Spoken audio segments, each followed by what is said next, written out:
మీరు మీ సినిమా ఇప్పుడు చూస్తున్నప్పుడు అమ్మ ఒకటో తారీఖు అప్పుడు ఆ రోజుల్లో అలా చేస్తే ఇప్పుడేమో ఈ వెర్షన్కి ఇలాగ చేస్తున్నారేమో మిస్టర్ మిడిల్ క్లాస్ అనేది అనిపించింది. దానికి దీనికి తేడా ఏంటండి? అమ్మ ఒకటో తారీఖు కన్నా దీనికి. అమ్మ ఒకటో తారీఖులో వెంకటేశ్వర ఉంటారు, దీంట్లో వెంకటేశ్వర ఉంటుంది. ఇక్కడ దేవుడు ఉంటారు, అక్కడ దేవుడు ఉంటారు. అంటే కొన్ని కొన్ని ఫిలిమ్స్ అమ్మ ఒకటో తారీఖు అక్కడ బాధలు కష్టాలు మిడిల్ క్లాస్కి సంబంధించినవి అవన్నీ ఉంటాయి. బట్ ఇక్కడ ఏంటంటే మిడిల్ క్లాస్ వాళ్ళు బాధలు పడినప్పుడు ఎవరిని దేవుడిని ప్రతిదీ దేవుడు గుర్తొస్తూ ఉంటారు కదా. దేవుడా నాకు ఏదో ఒకటి మన గుడికి వెళ్తే అన్ని కోరికలు కోరుకుంటాం, ఎక్కడికి వెళ్ళినా కోరికలు కోరుకుంటాం. అట్లాగే ఒక భక్తుడు ఒక భగవంతుడిని ఏం కోరుకున్నారు, ఆ భగవంతుడు నిజంగా భక్తికి మెచ్చి ఈయనకి ఏమి ఇచ్చాడు అనేది ఆ టైప్ ఆఫ్ ఫన్నీగా ఒక ఎంటర్టైన్మెంట్గా ఉంటుంది. అలాగే దీంట్లో ఏంటంటే ఒక మంచి మెసేజ్ కూడా ఉంటుంది. అంటే ఇచ్చిన దాన్ని సరిగ్గా వినియోగించుకోవడం అనేది మీ ధర్మం, అది మేము ఇచ్చినా కూడా అటువంటి అన్ని చాలా మంచి మంచి డైలాగ్స్ చాలా బాగుంటాయి. సో దానికి దీనికి చాలా డిఫరెంట్. అంటే లైన్ మిడిల్ క్లాస్ అనేది తప్పితే సబ్జెక్ట్ చాలా డిఫరెంట్గా ఉంటుంది. దానికి దీనికి సంబంధం ఎంటర్టైన్మెంట్, ఫుల్ ఎంటర్టైన్మెంట్. అదేమో సెంటిమెంట్ సినిమా, ఇదేమో ఎంటర్టైన్మెంట్ సినిమా. ఒక ఫ్యామిలీ ప్రశ్న అన్న, ఇప్పుడు ఇందాక లయ గారితో చూసినప్పుడు ఉమెన్స్ టాపిక్ తీసుకున్నప్పుడు ఇంట్లో కూడా అలానే ఉంటుందా పరిస్థితి అన్నట్టుగా అనిపించింది. మీకు ఎవరికే మీకు ఆర్చిలు గీచులు ఏముండదు, అలా ఏముండదు. మీ అబ్బాయి హీరోగా వచ్చి చాలా పెద్ద పెద్ద సినిమాలు చేస్తున్నారు. ఫైనల్గా మొత్తానికి మీకు కూడా హీరో ఛాన్స్ వచ్చింది అనుకున్నప్పుడు చాలా నాకు కూడా హీరో ఛాన్స్ వచ్చిందంట. చాలా హ్యాపీగా ఉంది. హీరో విలన్ నుంచి హీరో, 100 సినిమా హీరో నుంచి విలన్ నుంచి హీరో, క్యారెక్టర్ అన్ని రకరకాల. నాకే కన్ఫ్యూజన్లో ఉన్నాను నేను, ఏంద్రా ఇది పరిస్థితి అని. అదే ఇందాక మీరు చెప్తుంటే కొంచెం ఎమోషనల్గానే అనిపించింది. నేను ప్రతిసారి గెస్ట్గా వస్తున్నాను, ఈ ఒక్కసారి మాత్రం నేనే హీరోగా వచ్చాను అనేది ఇప్పుడు అరే నిజమే కదా అనిపించింది. నిజమే కదా, అదే ఆ ఫీల్ నిజంగా. అంటే ఈ మధ్య మీరే చూసుంటారు కదా, చాలా సినిమాల గెస్ట్గా వచ్చాను మళ్ళీ చాలా రోజుల తర్వాత. అంటే నేను ఈ మధ్యలో మెయిన్ లీడ్ కోటబొమ్మళి పిఎస్ అవుట్ చేశాను. కోటబొమ్మళి పిఎస్ తర్వాత మళ్ళీ మెయిన్ లీడ్గా ఇదే చేయడం. మిగతా అన్నీ మీకు తెలిసిందే ఏమేమి సినిమాలు చేస్తున్నాను అనేది. ఎంజాయ్ హీరోగా. నాగేశ్వర రెడ్డి గారు మిస్టర్ మిడిల్ క్లాస్తో వస్తున్నారు మళ్ళీ. చాలా చాలా బాగుంది teaser. All the very best అండి. Thank you. నాగేశ్వర రెడ్డి గారు, శ్రీకాంత్ గారు సార్, ఒకప్పుడు మన ఇండస్ట్రీలో ఇన్ఫ్యాక్ట్ మీ ప్రైమ్ టైం అన్నట్టు సినిమాకు కూడా ప్రైమ్ టైం. చాలా కామెడీ సినిమాలు వచ్చినాయి, ఫ్యామిలీ సినిమాలు వచ్చాయి, చాలా ఎంటర్టైనింగ్గా ఉండే సినిమా ఇండస్ట్రీ అంతా. ఇప్పుడంతా ఏంటంటే సీరియస్ సినిమాలు ఎక్కువైపోయినాయి. మీలాంటి వాళ్ళకి కూడా విలన్ రోల్స్ ఇచ్చేసి సీరియస్ రోల్స్ చేపించేస్తున్నారు. అంటే ఇలాంటి సినిమాలు మిస్ అయిపోతున్నాం, చాలా ఆడియన్స్ కూడా మిస్ అవుతున్నారు. ఈ ట్రెండ్ ఎలా చూడాలి సరే? థ్యాంక్ యూ మీరు ఆ మాట అన్నందుకు. ఎందుకంటే చాలా నేనే మిస్ అవుతున్నాను. ఎందుకంటే మనకు కొన్ని ఇంట్రెస్ట్లు మనకు ఉంటాయి, బట్ కాలానికి తగ్గట్టుగా వెళ్ళాల్సిన పరిస్థితి కూడా వస్తుంది. కాబట్టి ఇప్పుడు అప్పట్లో ఎంటర్టైన్మెంట్ మూవీస్ ఇప్పుడు వస్తున్నాయి. ఎందుకంటే అనిల్ రావుపూడి గారి సినిమాలు చూస్తే మనకి ఒక్కళ్ళే ఉన్నారు. చేస్తే డెఫినెట్గా ఇప్పుడు నాగేశ్వర రెడ్డి గారు కానీ కృష్ణారెడ్డి గారు కానీ అప్పట్లో ఈవి గారు ఆ టైప్ ఆఫ్ సినిమాలు మళ్ళీ ఆడియన్స్ చూస్తారండి. డెఫినెట్గా ఈ టైప్ ఆఫ్ సినిమాలు చేస్తే ఆడియన్స్ చూస్తారని ఆల్రెడీ ప్రూవ్డ్ అనిల్ రావుపూడి గారి ఫిలిమ్స్ ద్వారా. ఇప్పుడు ఏంటంటే ఈ ప్యాన్ ఇండియా లాగా అయ్యి అటు ఇటు కొంచెం చిన్న అటు ఇటు కన్ఫ్యూజన్లో ఉన్నారు. ఆడియన్స్ ఏది చూస్తున్నారో తెలియట్లేదు. Number of OTT movies behind వెళ్ళిపోయి అనుకుంటున్నాను. బిహైండ్ అంటే ఇది చూస్తే ఇప్పుడు అదే ఫ్యామిలీ సబ్జెక్ట్ చేయాలంటే ఇదివరకులాగా 30 days 40 daysలో మేము ఫిల్మ్ ఫినిష్ చేసేసి చక్కగా హ్యాపీగా అందరూ ఎంజాయ్ చేసే విధంగా ఉంది. ఇప్పుడు ప్యాడింగ్ దగ్గర నుంచి దాని బడ్జెట్ పెట్టాలంటే ఒక చిన్న సినిమాకి బడ్జెట్ పెట్టాలంటే చాలా ప్రాబ్లం ఉంటుంది. ఇప్పుడు నాలాంటి నేను సినిమా చేశాను అనుకోండి, నాకు బడ్జెట్ చేస్తాం, పర్ఫార్మెన్స్ వైజ్ అన్ని రకాలుగా బాగుంటుంది. కానీ ఆ బడ్జెట్ని వెళ్ళాలంటేనే ప్రాబ్లం అవుతుంది. ఇప్పుడు ఎందుకంటే నెంబర్ ఆఫ్ పెరిగిపోయింది కదా. ఇప్పుడు cost of living, cost of production పెరిగిపోయింది. ఇప్పుడు సినిమా మామూలుగా ఇప్పుడు ఇదివరకైతే గోదావరి డిస్టిక్ వెళ్ళి చక్కగా సినిమాలు చేసాం. ఇప్పుడు వెళ్ళాలంటే ఎక్కడికో వెళ్ళి ఒక వేరే సాటికి వెళ్ళి రిచ్నెస్ అనేది బాగా అలవాటు పడిపోయారు. కాబట్టి ఆ డిఫరెన్స్ ఉంటుంది. అంటే మీరు అన్నట్టు ఫ్యామిలీ సినిమాలకి కామెడీ సినిమాలకి కాస్ట్ ఆఫ్ ప్రొడక్షన్ ఇది కూడా ఒక ప్రాబ్లం. సరే అది పక్కన పెడితే పెద్ద సినిమాల్లో మీరు చూస్తే పెద్ద హీరోలు చేసే సినిమాల్లో కూడా కమర్షియల్ సినిమాల్లో కామెడీకి ఒక ట్రాక్ ఉండేది. కనీసం 1-2 ట్రాక్లు ఉండి మధ్య మధ్యలో సీరియస్ ప్రొసీడింగ్స్ మధ్యలో కూడా అక్కడక్కడ నవ్విస్తా వెళ్ళిపోయేవారు. ఆ ట్రాక్ సినిమాలకు సంబంధం లేకుండా కూడా ట్రాక్లు రాసేవారు ఒక్కొక్కసారి. ఇప్పుడు అది కూడా పోయింది కదా సార్ మొత్తం అంతా. అంతేగా మరి పోయింది. దాన్ని ఏం చేద్దాం తెలియట్లేదు మరి. All the best. Nageswara Reddy గారు. బాబు మళ్ళీ మారాలని కోరుకుందాం, వస్తాయండి డెఫినెట్గా ట్రాక్స్, అంటే దాన్ని బట్టి ఒక్కోసారి ఒక్కో సిచ్యువేషన్. నాగేశ్వర రెడ్డి గారు, భగవంతుడు మానవ రూపంలోకి వచ్చేది అనేది ఒక సక్సెస్ఫుల్ ఫార్ములా తెలుగు సినిమాల్లో కానీ. సో అలాంటి దానికి మిడిల్ క్లాస్ ఫ్యామిలీ డ్రామాని జోడించి తీసుకొచ్చారు. సో ఇప్పుడున్న జంజీ ఆడియన్స్కి ఇది ఎలా కనెక్ట్ చేస్తారు? జంజీ కూడా కంపల్సరీ ఈ సినిమాని ఎంజాయ్ చేస్తారు, ఎందుకంటే వాళ్ళు కూడా ఈ సినిమాలో మీరు చూసిన బాక్స్ ఉంది కదా, బాక్స్ని మించి ఒక పవర్ ఉంటుంది. ఆ పవర్ అరే మనకు కూడా కావాలరా ఇది అని జంజీనే ఫస్ట్ అనుకుంటుంది, ఎందుకంటే వాళ్ళే ఎక్కువ ప్రాబ్లమ్స్లో ఉంటారు, మనం కాదు. వాళ్ళకి ప్రేమ ప్రాబ్లమే, డబ్బులు ప్రాబ్లమే, ఇంట్లో ప్రాబ్లమే, ఫాదర్ మదర్తో ప్రాబ్లమే, చదువుతో ప్రాబ్లమే, లెక్చరర్స్తో ప్రాబ్లమే, వాళ్ళ ఫ్రెండ్స్తో ప్రాబ్లమే, lot of problems, entertaining problems నేను అంటుంది ఫేస్ చేసేదే జంజీ. తర్వాత ఈ సినిమా బాగుంటే జంజీ ఈ సినిమా జంజీ అని, ఈ సినిమా ఫ్యామిలీ అని, ఈ సినిమా మాస్ అని, there is no restriction. Cinema బాగుంటే దట్స్ ఇట్, అందరు చూస్తారు. దీన్ని నమ్ముతా నేను కృష్ణారెడ్డి గారి దగ్గర చూశాను, అది ఈవీ గారి దగ్గర చూశాను. తర్వాత ఇప్పుడు అనిల్ రావిపూడి గారి సినిమాలు ఉన్నాయి, ఆ సినిమాలు ఎంటర్టైనింగ్ అండ్ మాసే కదా. వెంకటేష్ బాబు గారి సినిమా, చిరంజీవి గారి సినిమా మన ఎంటర్టైన్మెంటే కదా. మరి బాక్సులు బద్దలైపోయాయి, రికార్డ్ కలెక్షన్స్ వచ్చాయి కదా ఎంటర్టైన్మెంట్కి.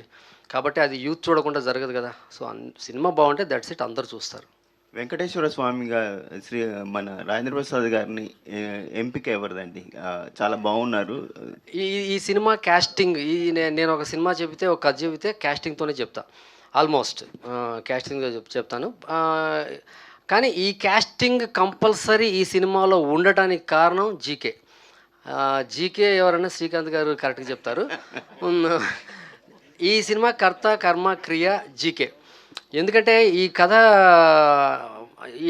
ఏ కథ రాసుకున్నా సరే ఫస్ట్ డైరెక్టర్ నమ్ముతాడు, ఎందుకంటే అతనే తీస్తాడు కాబట్టి దాన్ని నమ్మే రాస్తాడు కథ. కానీ ఈ కథని, ఆ డైరెక్టర్ కథని మొదట నమ్మి, ఈ సినిమాని, ఈ కథని నమ్మి ఈ సినిమా సూపర్ హిట్ అవుద్ది, ఈ సినిమా చాలా బాగుంది అంటే, ఆ జీకే అనే ఆయన మన సినిమా ఫీల్డ్ కాదు, కానీ ఆయనకి ఎంత నాలెడ్జ్ ఉందంటే సినిమా గురించి, మనం అన్ఇమేజిబుల్, మీరెవరు ఊహించలేరు అంత ఎక్స్ట్రా. నువ్వు ఒకసారి కథ చెబితే, నేను కోదండరామిరెడ్డి గారి దగ్గర చూసామన్నది, ఆయన కథ చెప్తే పరుచూరు బ్రదర్స్, సత్యమూర్తి గారు, సత్యానంద్ గారు కథ చెప్తే వాళ్ళకంటే బాగా తీస్తాడు సినిమా. వాళ్ళు చూసి వాళ్ళే ఆశ్చర్యపోయేలా ఉంటారు. అంటే నాకు తెలియదు అది, బట్ వచ్చి చూసిన తర్వాత నాకు అర్థమైంది, ఈయన రైటర్స్ కన్నా గొప్పగా చేస్తాడు సినిమా. నాకు ఆయన జీకే గారిని చూసి అలా అనిపించేది. నేను 60 సీన్ల కథ చెబితే వాళ్ళ ఫ్రెండ్స్కి 65 సీన్ల కథ చెప్పేవాడు, మొత్తం వాళ్ళు షాక్ అయిపోయేవాళ్ళు, మీరు ఏం చెప్పారండి మా వాడు మొత్తం చెప్పేస్తున్నాడు కదా అని. అంత గ్రాస్పింగ్ పవర్. క్యాస్టింగ్, ఈ క్యాస్టింగ్ నేను ఈ సినిమా బడ్జెట్లో చేయాలనుకున్నప్పుడు క్యాస్టింగ్ మొత్తం మార్చేసాను నేను, ఈ క్యాస్టింగ్తో చేద్దామని చెప్పా. బట్ అసలు నో కాంప్రమైజ్, ఈ సినిమాలో A to Z మీరు ఏ క్యాస్టింగ్తో కథ చెప్పారో అదే క్యాస్టింగ్ ఈ సినిమాలో చేయండి అని చెప్పి ఆయన వెనకున్నాడు. ఏదో రోజు ముందుకు వస్తాడు, ఆ రోజు అన్నిటికీ ఆయన జీకే బయటికి రావాలి, జీకే బయటికి రావాలి. ఇప్పుడు సీఎన్, అసలు మనకందరికన్నా ఎక్కువగా కోరుకునే జీకే బయటికి రావాలని సీఎన్. ఎందుకంటే నా చందునూతి పేరు లేదు, నా చందునూతి పేరు లేదు, తెగ ఫీల్ అయిపోతున్నాడు ఆయన. ఈ జీకే వస్తే కానీ ఆ సీఎం పేరు బయటికి రాదు, ఆయన కోసమైనా ఈయన బయట రావాలని కోరుకుంటున్నాను. శ్రీకాంత్ గారు, సార్ క్యారెక్టర్ ఆర్టిస్ట్గా విలన్గా చేస్తే సినిమాని ఆడియన్స్ పుల్ చేయడానికి అంత ప్రెజర్ ఉండదు, కానీ హీరోగా చేయడం అనేది, ఆడియన్స్ పుల్ చేయడం అనేది ఒక ఛాలెంజింగ్ ఇప్పుడు ఉన్న రోజుల్లో. మీరేమైనా ప్రెజర్గా ఫీల్ అవుతున్నారా? హీరో అనేది ఎప్పుడు ప్రెజర్గానే ఉంటుంది, ఎందుకంటే ఇదివరకు నేను దాదాపు 120 సినిమాలు హీరోగా చేశాను. అప్పుడు ఎంత ప్రెజర్ ఫీల్ అయ్యాను నాకు మీ అందరికీ తెలిసింది. ప్రతి వాళ్ళకి హీరో అనేప్పటికీ డెఫినెట్గా ఉంటుంది.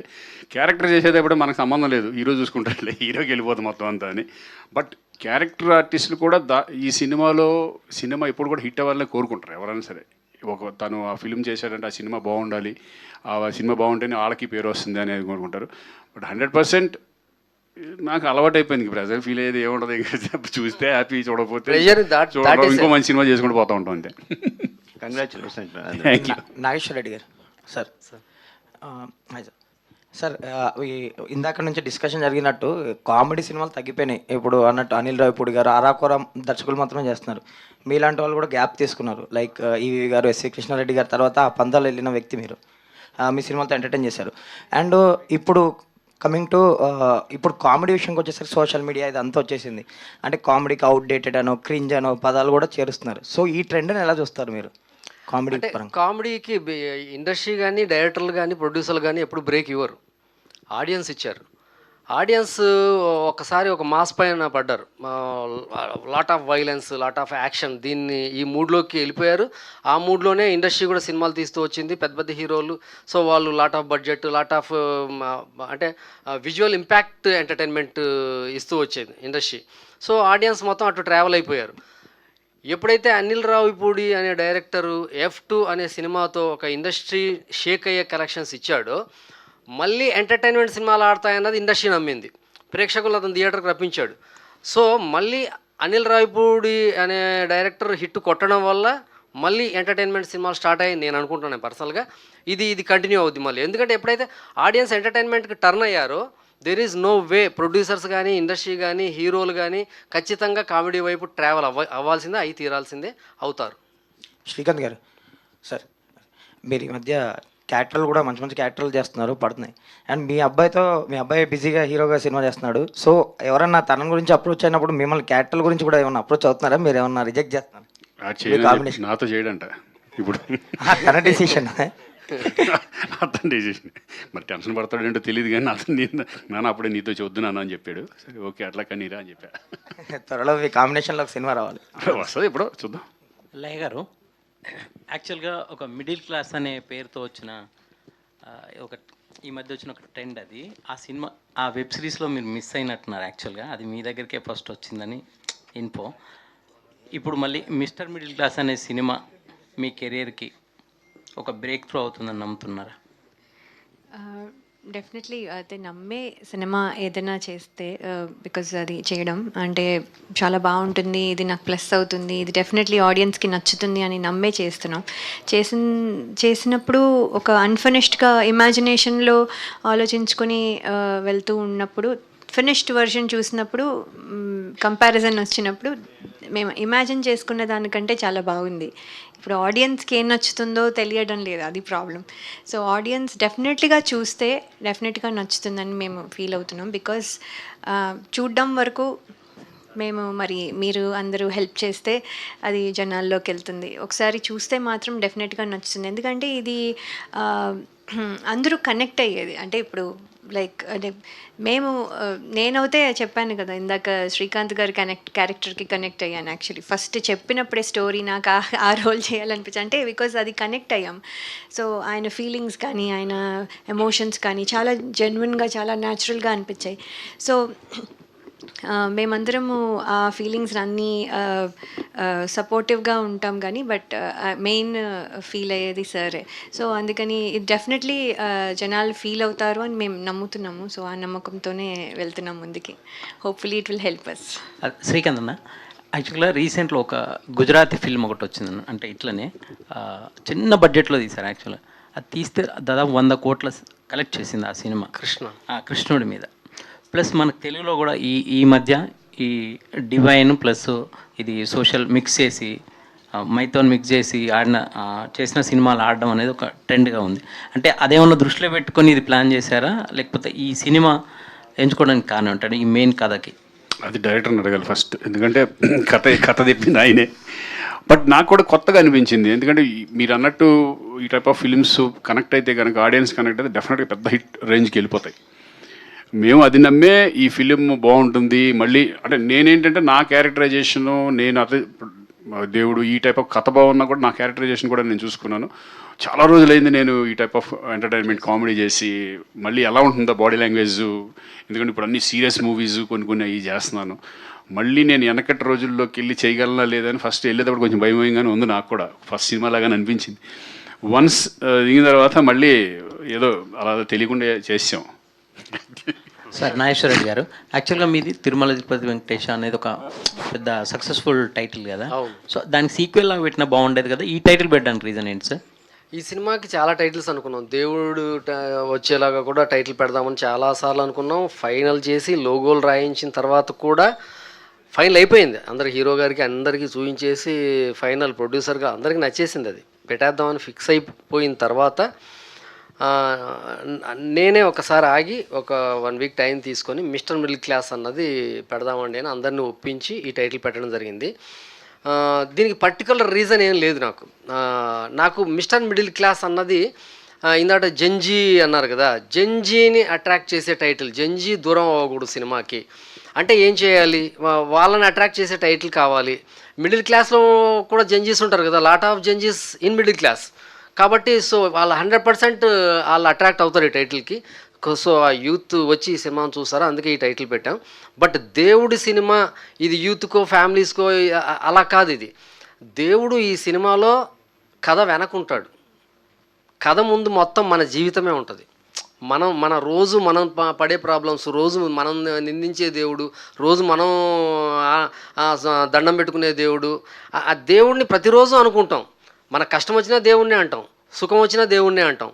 బట్ అది ఆయన ఇస్తున్నాడా లేదా అన్నది ఈ సినిమాలో డిస్కస్ చేస్తాం. ఇది బ్యూటిఫుల్ డిస్కషన్, చాలా బాగుంటుంది. డైరెక్టర్ గారు, ఇప్పుడు మీ సమకాలికులు కానీ సీనియర్లు కానీ ఇప్పుడు డైరెక్టర్గా రాణించలేకపోతున్నారు, సక్సెస్ కాలేకపోతున్నారు. బట్ మీరు మాత్రం సర్వైవ్ అవుతున్నారు. దాని సీక్రెట్ ఏంటండి? వాళ్ళందరూ నన్ను కొట్టేలాగా క్వశ్చన్ వేస్తారు మీరు ఇప్పుడు. వాళ్ళందరూ మా ఇంటికి వచ్చి అలా ఏం లేదు సార్, 100% వాళ్ళు కూడా సూపర్ డూపర్ ఇచ్చారు. వాళ్ళు అందరు రిలాక్స్ అయి ఉంటారు. వాళ్ళకి అవకాశాలు రాక కాదు, వాళ్ళు రిలాక్స్ అయి ఉంటారు. నాకు సినిమా అంటే, నేను సినిమా గురించి ఆలోచించకపోతే నేను ఏమైపోతాను, దట్ ఈజ్ లాస్ట్ డే అనుకుంటానేమో నేను. ఎందుకంటే నేను నిద్ర లేవంగానే ఫస్ట్ సినిమా గురించి ఆలోచిస్తా, ఆఖరి నిద్రపోయే ముందు కూడా సినిమా గురించి ఆలోచిస్తా. కథ ఈరోజు జనానికి ఎలా ఉంటే కథ బాగుంటుంది, ఎవరు బాగుంటారు, ఇదే ఆలోచనలతో ఉంటా. కాబట్టి ఎవరినో ఒకరిని సావగొట్టేసి సినిమా తీయిస్తా. కాబట్టి ఆయన ఏదో రకంగా మడతట్టేస్తా. బడ్జెట్, ఆర్టిస్టులు, ఈ కామెడీ వదలను అనమాట. సాయి కార్తిక్ మా జీకే గారు మడతడిపోయారు. సార్ శ్రీకాంత్ గారు, మీరు ఇలాగ అన్నారు హీరోగా గ్యాప్ వచ్చిందండి, అంటే రీజన్ ఏంటి సార్? మీరు చేయకపోవడమా, మీకు రాకపోవడమా? రాకపోవడమే. యంగ్స్టర్స్ వచ్చేసారు కదా, ఇంక ఫ్రాంక్గా మాట్లాడుకోవాలి. మనం అన్నీ చేసుకుంటూ వెళ్ళాలి. అది చేస్తున్నాను, ఇది చేస్తున్నాను, వచ్చినప్పుడు దీన్ని వదలం, ఇంకా అది ఈ రెండు మిక్స్ చేసుకుని వెళ్ళిపోతూ ఉంటామే. నాకు తెలిసి ఈ సినిమా తర్వాత శ్రీకాంత్ గారి కోసం లాట్ ఆఫ్ డైరెక్టర్స్ కథలు రాస్తారు. యంగ్ డైరెక్టర్స్ కొత్త కథలు తీసుకొని వస్తారు శ్రీకాంత్ గారి దగ్గరికి. 100% ఇది జరుగుతుంది. రెడీగా ఉంది next cinema. Okay. Sai Karthik గారు, అదే మీకు మ్యూజిక్ డైరెక్టర్గా చాలా గ్యాప్ వచ్చింది. అవును సార్, ఈ గ్యాప్కి రీజన్ ఏంటి? మళ్ళీ అంటే గ్యాప్ అయితే వచ్చింది సార్, మళ్ళీ ఇదే వెంకటేశ్వర స్వామి లాక్కొచ్చాడు. ఎందుకంటే ఆ దేవుడు దాంతోనే మళ్ళీ అంటే మళ్ళీ పెద్ద హిట్ రాబోతున్నది కన్ఫామ్గా. ఇది గ్యాప్ ఎందుకు వచ్చింది అనేది ఏం లేదు సార్, ఇండస్ట్రీలో అందరికీ తెలిసిందే, గ్యాప్ వచ్చింది అంతే. కాదు, ఒకప్పుడు దేవి ప్రసాద్ గారు లేకపోతే తమన్ గారు తర్వాత ఇమీడియట్ గా చెప్పుకునే పేర్లలో మ్యూజిక్ డైరెక్టర్ అనగానే సాయి కార్తిక్ పేరు ఉండేది. చాలా ఫాస్ట్ గా 75 సినిమాలు చేశారు, 85 చేశారు. అదే ఆ 10 చేయడానికి ఎంత టైం పట్టింది.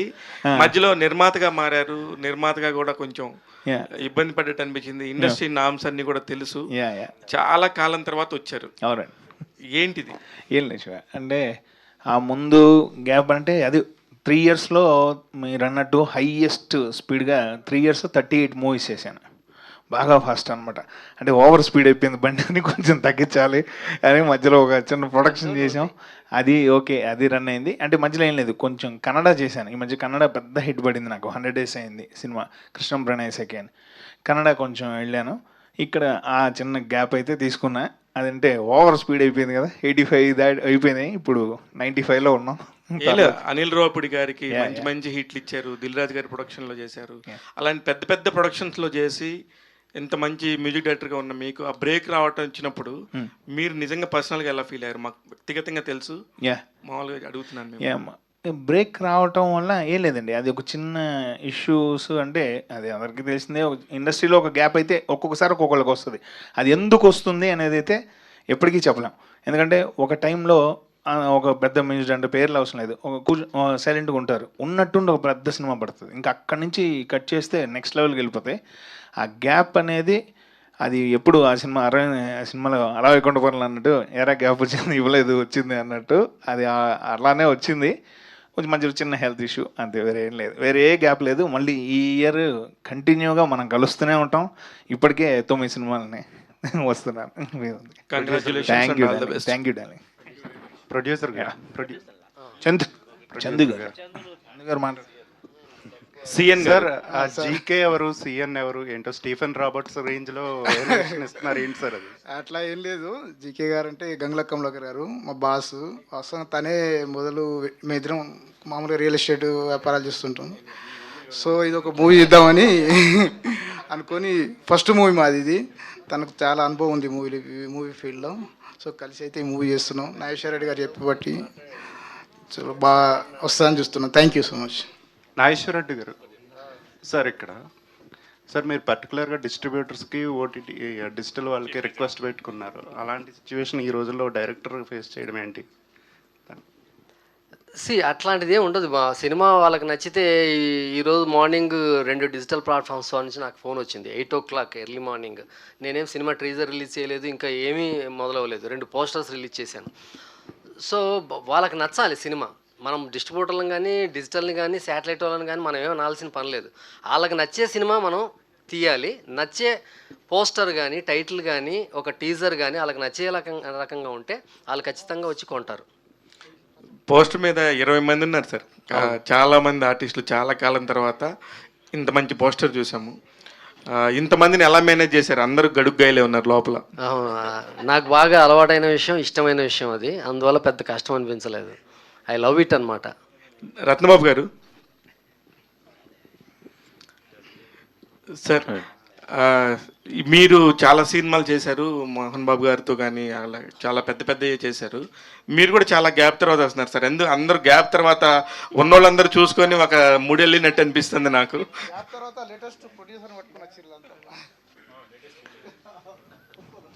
అందరి హాయ్ అండి. గ్యాప్ అంటే అదే మనం చెప్పినట్టుగా కామెడీ సినిమాలకి బాగా కామెడీ చేయడం కానీ కామెడీ రాయడం కానీ అవి ఇష్టం. ఇప్పుడు ఎంటర్టైన్మెంట్ జోన్ అనేది చాలామంది చూస్తున్నారు. బేసికల్గా ఇప్పుడు ఈ బ్యానర్ వచ్చిన బ్లూజే మూవీస్ ఓన్లీ ఎంటర్టైన్మెంట్ సినిమాలు చేద్దామని వచ్చారండి. గంగుల కమలాకర్ గారు కానీ చందు గారు కానీ ఎంటర్టైన్మెంట్ సినిమాలు ఆడియన్స్కి ఇద్దాం. ఒకప్పుడు జంజాల గారి సినిమాలు కానీ అవి జంజీ స్టైల్లో ఇద్దామని వాళ్ళు అనుకుని మమ్మల్ని అందరినీ సెలెక్ట్ చేసుకున్నారు. అట్లా ఈ అవకాశం వచ్చింది. వీటన్నిటికీ వెంకటేశ్వర స్వామి కూడా కారణం. వీళ్ళందరికంటే ఇప్పుడు అంజి గారు అందరూ ఇదిగో జంజీలతో తీయాలని జంజీల కోసం సినిమా తీయాలని ప్రొడ్యూసర్స్ అందరూ ఓజీల్ని పట్టుకున్నారు. బాగుంది, నిజంగా బాగుంది. అంజి అని మీ అందరికీ ఏమన్నా చిన్న చిన్న గ్యాప్లు వచ్చినాయి, కానీ అంజి గారికి ఎప్పుడు గ్యాప్ రాదు. 2 నెలలకు ఒకటి కనబడతా ఉంటాడు. అంజన్న మంచి బ్యాచ్ని కూడా తీసుకొచ్చి ఇదిగో మాకెవరికి రాని ఆలోచన అంజికి వచ్చింది. అందరికి ఫోన్ చేసి రండ్రా అంటే నాకు అర్థం అవ్వలేదు. చప్పట్లు కొట్టడానికి విజిల్స్ కొడుతున్నారు. ఎవరికి శ్రీకాంత్ గారు కూడా కొట్టట్లేదు. ఎవరు వీళ్ళంతా అంటే మా లైట్ మ్యాన్స్ మా కెమెరా అసిస్టెంట్లో ఉన్నారు ఇక్కడ అంతా. Thank you. Congratulations and all the very best, Anna. Thank you very much. Thanks to media and wishing you all the very best to the entire team. Thank you so much.